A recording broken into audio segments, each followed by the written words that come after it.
वक्फ act में संशोधन संविधान पर हमला है, मौलाना महमूद असद मदनी। जंतर मंतर पर all India Muslim personal law board की बैठक। नई Delhi, Jantar Mantar all India Muslim personal law board के तहत आज आयोजित विरोध प्रदर्शन को संबोधित करते हुए जमीयत उलमा ए हिंद के अध्यक्ष मौलाना महमूद असद मदनी ने वक्फ एक्ट में किए जा रहे संशोधन को देश के संविधान और उसके बुनियादी ढांचे पर एक गंभीर हमला करार दिया।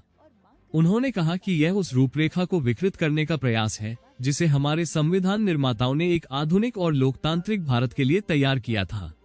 आज हमारे घरों, मस्जिदों और मदरसों पर बुलडोजर चलाया जा रहा है और अब संविधान पर भी बुलडोजर चलाने की कोशिश की जा रही है। मौलाना मदनी ने कहा कि कुछ लोग इसे केवल मुसलमानों का मुद्दा बना रहे हैं, जबकि हकीकत यह है कि यह पूरे देश का मसला है। हमें इस साजिश का हर हाल में विरोध करना है, क्योंकि यह लड़ाई किसी एक वर्ग की नहीं, बल्कि हर उस नागरिक की है जो संविधान और लोकतंत्र में विश्वास रखता है। उन्होंने आगे कहा कि ये देश बहुसंख्यकों में अल्पसंख्यकों का है और हमें सिर्फ अपने साथ ही नहीं, बल्कि हर उस व्यक्ति को जोड़ना होगा जो इस देश के लोकतांत्रिक और संवैधानिक ढांचे में विश्वास रखता है। अगर हम सभी मिलकर सभी चिंतित नागरिकों को साथ लेकर इस आंदोलन को आगे बढ़ाएंगे तो सफलता निश्चित होगी। मौलाना मदनी ने इस मौके पर कहा कि हर बड़ी लड़ाई कुर्बानी मांगती है। अगर हम यह उम्मीद करें कि यह लड़ाई आराम से बैठे बैठे जीत ली जाएगी तो ये हमारी भूल होगी।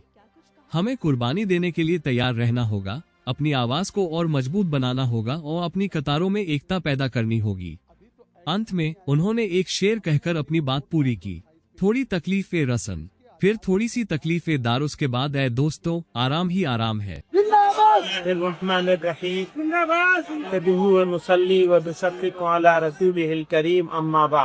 बहुत सारे लोगों ने इस एक्ट के बारे में और इस एक्ट के संविधान विरोधी दस्तूर मुखालिफ होने के बारे में तफसील से बात करी। तासुर यह दिया जा रहा है कि ये मुसलमानों का मामला है, हालांकि सच्चाई ये है कि ये मुसलमानों का मामला नहीं है। सिर्फ मुसलमानों का तो है ही है, लेकिन सिर्फ मुसलमानों का नहीं है, बल्कि ये मुल्क के दस्तूर का मामला है।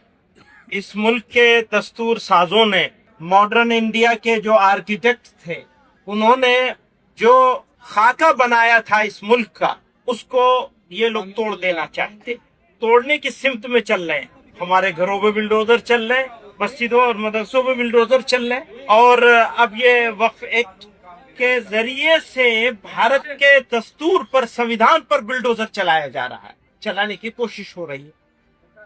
तो मैं इसकी मुखालफत तो हर हाल में करनी है, लेकिन आगे का लाहेमल क्या होगा, आगे कैसे किया जाएगा, ये लड़ाई कैसे लड़ी जाएगी। जैसा कि सब लोगों ने कहा कि ये शुरुआत है, तो जब किसी चीज की शुरुआत इतनी खूबसूरत हो तो उसकी जवानी और उसका शबाब कितना खूबसूरत होगा।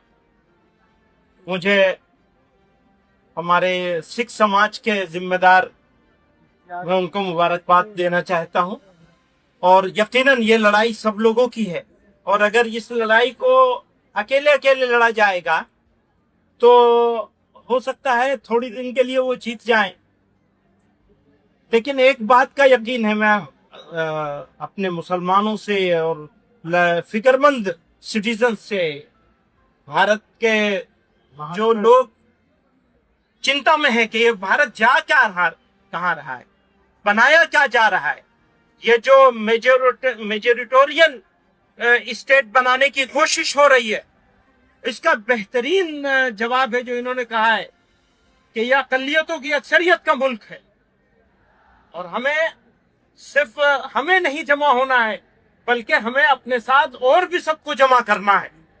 एक बात यह है। दूसरी बात यह है, हर लड़ाई के लिए कुर्बानी की जरूरत होती है। आप लड़ाई लड़ेंगे और आराम से बैठे रहेंगे, काम नहीं।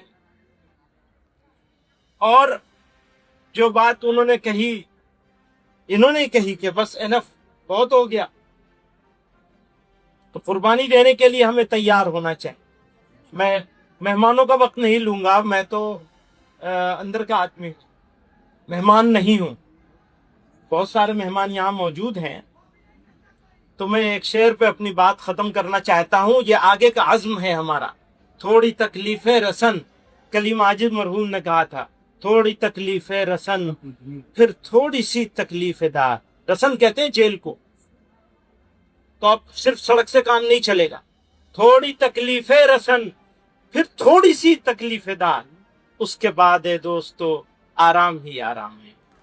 रिपोर्ट तस्लीम कुरैशी, दिल्ली द खबर इंडिया। हमारे चैनल को सब्सक्राइब, वीडियो को लाइक, शेयर, कमेंट, हमारे फेसबुक पेज को फॉलो, लाइक, शेयर करना ना भूले।